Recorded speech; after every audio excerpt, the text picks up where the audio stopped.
Welcome back everyone, I hope you are well. My name is Nick and we're on the ZX Spectrum again, and we're going to be playing a racer influenced by Roadblasters. This one's called Fire and Forget, published by Titus Software in 1988.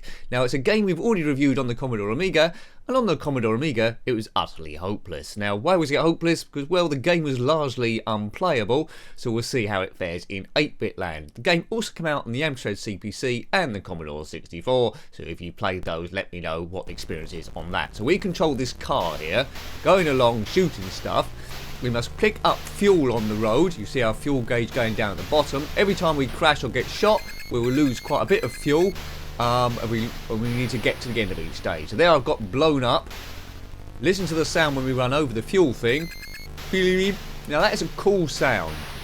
Now the problem with this already is everything coming in your direction is the same colour and you don't see it for very long.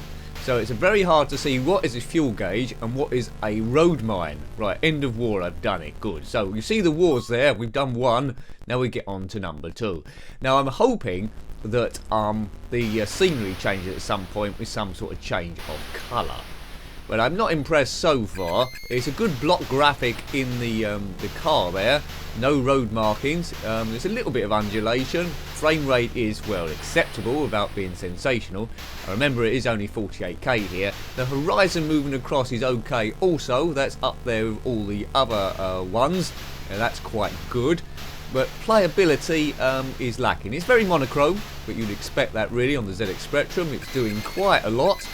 The best bit already is the sound when you hit a fuel gauge. Now, the fuel pods are those spadey type things. End of war, right? I'm doing okay here, but we do have a poke for infinite fuel, which I haven't put in yet, but I will do later on. I'm thinking this game might have frustrated the hell out of me as a kid.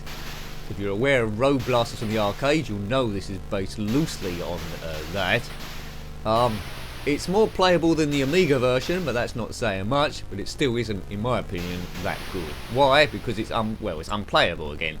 The stuff's coming at you miles too quick. You see those helicopters or plane flying over, and it's game over. But the fuel pods needed to be at least a different colour, so you can see them from some way off.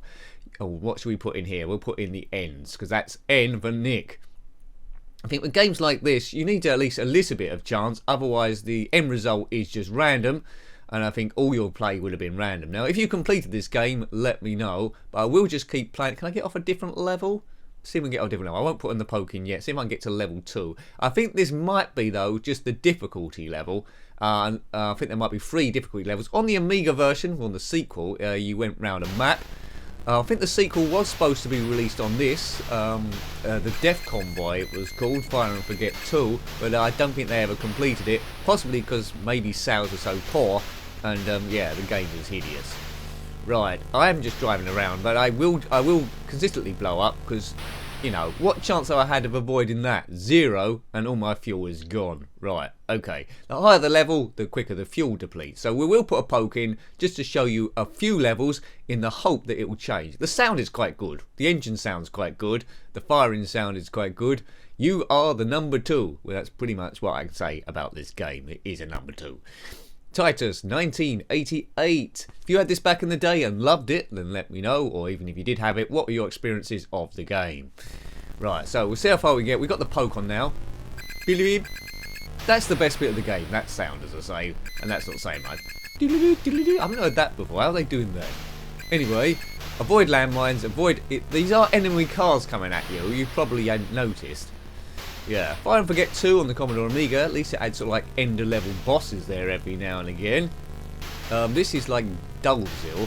It's better than Crazy Cars, I suppose, but I think it's like attempting too much. But as I say, the best bit is the fuel sounds and the scrolling background up the top there. Get ready, as they say in Speedball 2 on the Commodore Amiga. Right, how long can I stand now? I was hoping the stage would stay the same. We're on, change. We're on War 2. Watch that fuel go down. I thought I had a poke here for infinite fuel. Maybe that hasn't worked. Anyway, that might be for the best. Either side it seems to be snow. I don't know if that's on purpose or just because of the colour. It's snow joke, folks. So yeah, the sounds are okay, aren't they? But I'm not enjoying it. Elements of the coding, I suspect, are quite clever. The dust going up at the back there, but I think there's too much dust. It looks like we're going over sand. It's alright having dust coming up if you're on a dusty road, but quite clearly this road is super clean. It's like as smooth as an airport runway. Right, end of war. Is the scenery going to change? No, it's exactly the same again. This is War 3. Check out the speed, although it's not really relevant. Just get to the end. So you might briefly see those helicopters flying over, but we've got no chance of destroying those. This game is pretty pointless. I think it would have worked well as a cover tape that you got for free, maybe mixed with a few other things on the tape as well. But as a full price game, I would have felt a bit ripped off as a kid. Would I come back to this? Well, I think honestly I would have played it once and then not come back at all. There's worse games out there by far. There is a good illusion of speed here, but because the Spectrum struggles with the frame rate, overall it doesn't quite work. Commodore Amiga had a lot more power, and that should have been able to cope with the frame rate better, but unbelievably it does not. Check out that review as well. Fire and forget, the old joke is there again. Fire this up, then forget you ever played it, which hopefully you will do. Yeah, look at my bonus, it says 0 for some reason. Now, yeah, my fuel's run out, so the poke's working as I continue onwards. The only interest as a kid would be, does the scenery change? At the moment, we're on War 4. What is it good for? Absolutely nothing. Yeah, it hasn't changed so far, has it, folks? Boring. This is boring. This is a bore fest. Collect fuel, destroy the enemies, clear the roads of mines, get to the end, play Roadblasters instead. The arcade version, I should say. Few variations of this theme. You do get games, don't you, where you get a lot of sort of like clones out there. Good graphic on the car, but that's about it. Explosion. It's just frustrating. It's just a frustration fest. As a kid, you probably would have pulled all your hair out and be bald as a coot within half an hour. Right, here we go. I think the scenery slightly changed. The horizon slightly changed, has it? Or was that my imagination? I might be just hoping for it to change. But they should have changed the colour as well, if that's the case. War 5. Yeah, I think that's all we're going to get, aren't we? Maybe a very slight change in the horizon, but colours would have been a lot better, like they did with the Outrun games and numerous others. At least you think you're getting somewhere. Yeah. Right, go again. Yeah. See, look. I think there's about 2 set horizons. That looks like the horizon from before. They're just flipping them. Yeah, well, I can say a few flipping things, I can tell you. Yeah. If you got a favourite Roadblasters sort of like clone, I haven't looked at it yet, then comment below. I don't think there can be any, but there might be a few. There's so thousands and thousands of Spectrum games. If you got a favourite one, maybe a homebrew, comment below. I'll add it to the list if it isn't already on there, and we'll have a look. But I'm not reviewing the games I've already reviewed. And there's well, almost done 550 other things now. Incredible, as they say in France, if they're English and emigrated out there and got a bad accent. Incredible. I think I might have made that up. But maybe if I just keep shooting in a straight line, maybe that's the way forward. Progress is random. You bump into stuff like that. And that's it really. War 7, right. We'll go up to about War 10, I think, to see if the scenery actually does change colour. If it doesn't change colour, well, we'll just abandon ship. We'll all jump overboard and say goodbye, fire, and forget you completely. But not a sequel. The Death Convoy did not come out, which, as I say, is probably for the best. As I said, if you own this with the Commodore 64 and the Amstrad CPC, I'm sure it handled the colour slightly different, and the levels might have a bit more variety. So if you see those, then comment below and let me know how that played. Right, here we go. So round the corner, collect the fuel vials.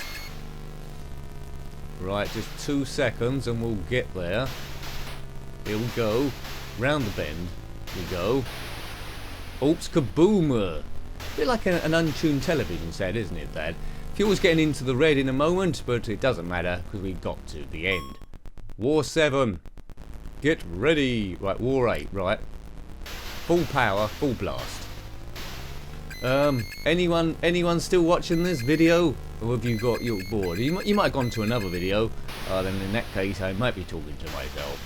If you're still listening to this, then let me know what's your favourite car film. Let's start there. Herbie Goes Bananas for me. I know there's not many bananas here.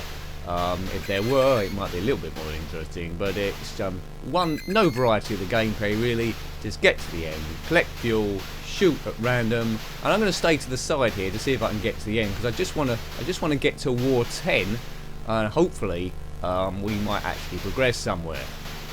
We live in hope, don't we? Right. Yeah, this looks like a bit of a cheat, really. If you've got to poke for infinite fuel and just stick to the side, maybe nothing can hit you. Right, I'm just trying to zip through now, folks. Zip through. Right, War 9 is next. What's been your favourite war? None, I'd imagine. Right, let's zip roll. Oh, I did get hit there, right. Come on, get to the end of this. Please, War 10 be different. I don't know any different wars there are. Maybe it's infinite, but there's only, as I say, a few horizons and it's cycling through them. It's supposed to be an apocalyptic world here in the future, where we must clear the roads of evil. I don't know what road this is. I don't know where it's going. I don't know what the point of this whole thing is. Yeah. Okie dokie. As I say, Fire and Forget 2 on Spectrum was never released. I expect it was in progress though, so there might be a playable demo somewhere. If you've ever come across that, or if you're the actual coder, let us know. How did it play? Was it potentially better than this, and why was it never released? Couldn't be any worse than this, could it? I mean, Fire and Forget 2 on the Amiga was a marked improvement over the first one, although it did have similar playability issues, but as I say, it played heaps and heaps better. It looked more professional as well. This one they were just warming up. Right, this is War 10. Right, this will be the last level. If it doesn't change on the next one, then that's that. We know it's going to be the same colour throughout.